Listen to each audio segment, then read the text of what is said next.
Maithili express की शानदार प्रस्तुति।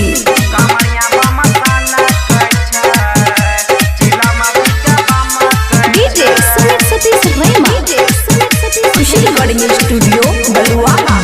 सावन में कमर लचकई छै रे कमरिया बामा साना कहै छै, जिला में बिका बामा कहै छै।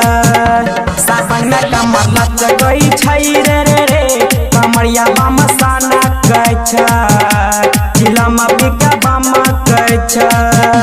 चलै छै जबरैया बोले बोल बम रे भैया, सबे चिलम में जाके अटकल छै रे। सावन में कमर लचकई छै रे कमरिया बामा साना कहै छै, जिला में बिका बामा कहै छै, जिला में बिका बामा कहै छै।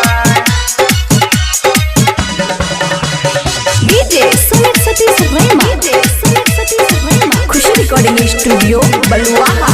हाँ पेनी के गेरुआ कपड़ा जाय छै, बाबा के सबे कंवरिया हो। मुंगेर घाटी से जले बड़ी के चले सबे कंवरिया हो। पेनी के गेरुआ कपड़ा जाय छै, बाबा के सबे कंवरिया हो। मुंगेर घाटी से जले भरी के चले सबे कंवरिया हो। रे बोले बामा बोले मस्ती में सब डोले, सब चिलम में जाके अटकल छै रे। सावन में कमर लचकई छै रे कमरिया बामा साना कहै छै, जिला में बिका बामा कहै छै, जिला में बिका बामा कहै छै। डीजे सुमित सतीश रेमा, खुशी रिकॉर्डिंग स्टूडियो बलुआहा। हाँ कांधे पे कांवर लच लच करे, चले जबो डगार में।